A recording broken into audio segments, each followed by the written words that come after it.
City India news channel हक की आवाज़। पैराडाइज फंक्शन पैलेस महबूब नगर। रुकने असेंबली महबूब नगर एनएम श्रीनिवास रेड्डी ने हनवाड़ा मंडल मुस्तकर के करा रैतु वेदिका के पास किसानों, ज़री ओहदारों और पार्टी कायदीन के हमरा हैदराबाद से नशर होने वाले किसान कर्ज मुआफ़ी फंड रिलीज प्रोग्राम का मुशाहिदा किया। बाद अज़ां रुकने असेंबली ने अपने खिताब में कहा कि आज 5 ज़मानतों के साथ बहुत मुश्किल और अहम ज़मानत किसान कर्ज मुआफ़ी पर अमल दरामद किया गया है। उन्होंने कहा कि बीआरएस कायदीन बिलखसूस KTR हरीश राव की अकल घुटनों में जा चुकी है। इस बात से सभी बखूबी वाकिफ़ हैं। कांग्रेस के इक़्तिदार पर आने के पहले ही दिन से ज़मानतों पर अमल दरामद पर दोनों ने शोर मचाया और 10 साल के दौरान 7 लाख करोड़ के कर्ज पर 7,000 करोड़ रुपए सूद बनने से बात मुकम्मल नहीं होगी, बल्कि ज़मानतों पर अमल दरामद कब करोगे कहते हुए ट्विटर टिल्लू और हरीश राव मीडिया में शोर मचाते हुए हद पार कर दी थी। बीआरएस के इन कायदीन को चाहिए कि अब बदल जाएं। रुकन असेंबली ने कहा कि कांग्रेस बैक वक्त 2 लाख रुपए कर्ज माफ़ी का ऐलान किया है। उसी के हिस्से के तौर पर आज पहली किस्त पर अमल किया जा चुका है और इसी तरह ख़वातीन को मुफ्त बस सफ़र, 200 यूनिट बरक़ी और 500 रुपये में गैस की ज़मानतों पर अमल करते हुए आवाम की फलाह बहबूद के लिए काम किया जा रहा है। उन्होंने कहा कि हरीश राव को इस्तीफ़ा देने की ज़रूरत नहीं है, बल्कि वो सियासत को खैराबाद कह दें तो काफ़ी होगा। రైతుల కళ్ళల్లోంచి ఆనంద బాష్పాలు కురుస్తున్న వేళ కలయా మాయయా అని చెప్పి భుజం తడుపుకునే వేళ ఏకకాలంలో ఒక రాష్ట్ర ప్రభుత్వం 31,000 కోట్ల రూపాయలతో 2 లక్షల రూపాయల వరకు ఉన్న రైతు రుణాన్ని ఒక సంతకంతో మాఫీ చేసిన చరిత్రాత్మకమైన సుదినం. ఇటువంటి రోజు ఒకటి వస్తుందని చెప్పి ఏ రైతు కూడా ఆలోచన చేసి ఉంటాడు, ఏ రాజకీయ పార్టీ కూడా ఆలోచన చేసి ఉంటాడు. కానీ ఈరోజు రేవంత్ రెడ్డి గారి నేతృత్వంలో కాంగ్రెస్ ప్రభుత్వం 2 లక్షల లోపు రుణ మాఫీని ఇచ్చిన మాట ప్రకారం ఈరోజు నిలబెట్టుకుంటున్నది. మొత్తం భారతదేశం మొత్తం చూస్తున్నది, తెలంగాణ రాష్ట్రం మొత్తం చూస్తున్నది. ఈ ఒక్కరోజే దాదాపుగా 11 లక్షల మంది రైతు కుటుంబాలకు 6,000 కోట్ల రూపాయలు వాళ్ళ అకౌంట్లోకి పడతా ఉన్నాయి.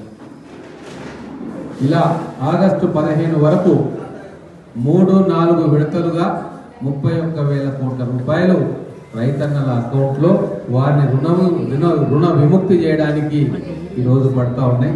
దానికి ఈరోజు అంకురార్పణ జరిగింది. ముఖ్యంగా మహబూబ్ నగర్ నియోజకవర్గ రైతుల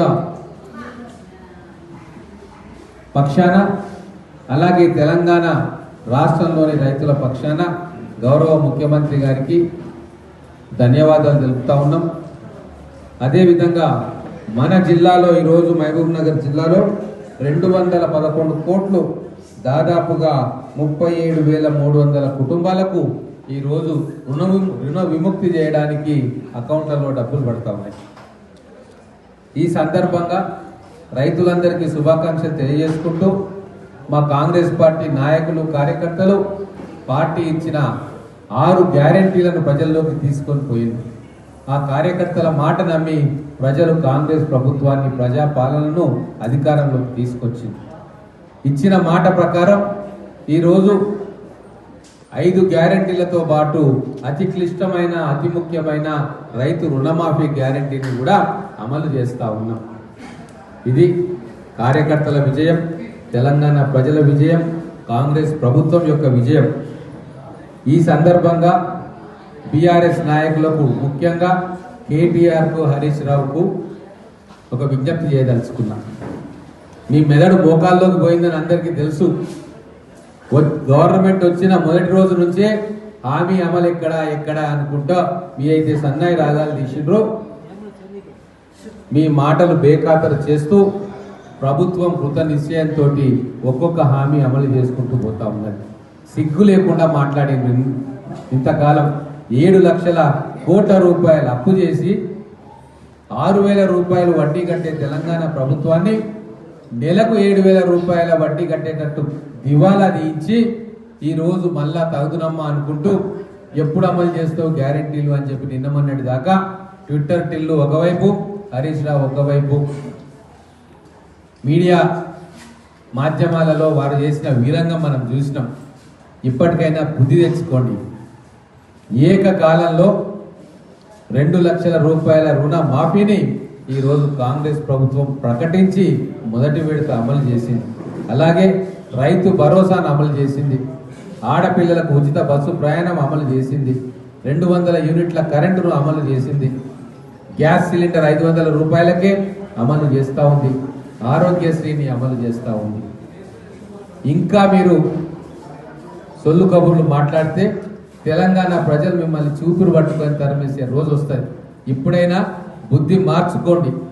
నిర్ణయాత్మకమైన ప్రతిపక్షంగా సలహాలు ఇవ్వండి. అంతేగాని రంధ్రాన్వేషణ చేసుడు మానుకోండి. మీ పెద్ద ఆయన అయితే మూలన పడ్డాడు, కానీ మీ ఇద్దరు గురుకులాడుతున్నారు ఎక్కువ తక్కువ. ఈరోజు హరీష్ రావు గారు మీరు రాజీనామా చేయక్కర్లే, మీరు రాజకీయ సన్యాసం తీసుకుంటే మంచిది. మీలాంటి దౌర్భాగ్యులు తెలంగాణ రాష్ట్రానికి ఇక అక్కర్లేదు. మీ శకం ముగిసిపోయింది. తప్పులు చెప్పుకుంటూ గొంగట్లో ఉండి ఎంటుకలేరే విధంగా ప్రభుత్వం ఏ మంచి పని చేసినా ప్రజల్లో గందరగోళపరిచే రకంగా మీ మాటలు, మీ చేష్టలు, మీ వెకిలి చేష్టలు ఇవన్నీ కూడా ప్రజలు చూస్తూ ఉన్నారు. ఖచ్చితంగా ఈరోజు మీకు ఒక గుణపాఠం కావాలి. స్పష్టంగా గౌరవ ముఖ్యమంత్రి గారు సెలవిచ్చినట్టుగా 10 ఏళ్లలో మీరు రైతులకు ఇచ్చిన రుణమాఫీ కేవలం 21,000 కోట్లు. 2014లో లక్ష రూపాయల రుణం మాఫీ చేస్తా అని చెప్పి మీరు ఎప్పుడు తీర్చిండ్రు? 4 విడతల్లో 5 సంవత్సరాలకు ఆ రుణమాఫీ తీర్చిండ్రు. ఆ ఇచ్చిన రుణమాఫీ మొత్తం కూడా వడ్డీలకు పోయింది. రైతులకు 1 రూపాయి కూడా మిగల్లేదు. వాళ్ళ అకౌంట్లన్నీ కూడా క్రెడిబిలిటీ కోల్పోయి మళ్ళీ లోన్ తీసుకునే అర్హత కోల్పోయిన పరిస్థితి మనకు తెలుసు. సరే, మళ్ళా 2018 ఎన్నికల్లో మళ్ళా 1,00,000 రూపాయల రుణమాఫీ ఇస్తాము అని చెప్పి మీరు హామీ ఇస్తే ప్రజలు మళ్ళీ నమ్మి మోసపోయారు. అప్పుడు కూడా మళ్ళీ 5 సంవత్సరాలకు కేవలం మీరు 12,000 కోట్ల రూపాయల రుణమాఫీ చేసి 9,000 కోట్ల బకాయిలు పెట్టింది. ఈరోజు ఆ బకాయిలను కూడా కాంగ్రెస్ ప్రభుత్వం ఈరోజు వాళ్ళ అకౌంట్లలో ఆ రుణమాఫీ ఆ రైతుల అకౌంట్లలో వేస్తూ ఉంది. కాబట్టి మీరు అనైతికమైన పాలన చేసిండ్రు. అందుకే ప్రజలు బుద్ధి చెప్పిండ్రు. ఇకనైనా మీరు మేల్కొని ఒక నిజమైన ప్రతిపక్షంగా ఉండండి. ఈ సందర్భంగా మళ్ళా మా శాసనసభ సమావేశాలు జరుగుతూ ఉన్నాయి. కేసీఆర్ గారిని ఇక్కడి నుంచి రిక్వెస్ట్ చేస్తా ఉన్నా, అయ్యా మీ ఫామ్ హౌస్ నుంచి బయటికి రా, మీ గడియల నుంచి బయటికి రండి, శాసనసభలో కూర్చుందాం, ప్రజా సమస్యలను చర్చించుకుందాం. మళ్ళీ భయపడి ఇంట్లో దాక్కుంటే ప్రజలు మిమ్మల్ని తెలంగాణ రాజకీయ క్షేత్రంలోంచి తరిమేస్తారని చెప్పుకుంటూ మళ్ళొకసారి మా రైతన్నలకు శుభాకాంక్షలు తెలియజేసుకుంటూ మా గౌరవ ముఖ్యమంత్రి రేవంత్ రెడ్డి గారికి, వ్యవసాయ శాఖ మంత్రి నాగేశ్వరరావు గారికి, అలాగే ఉప ముఖ్యమంత్రి మల్లు భట్టి విక్రమార్క గారికి,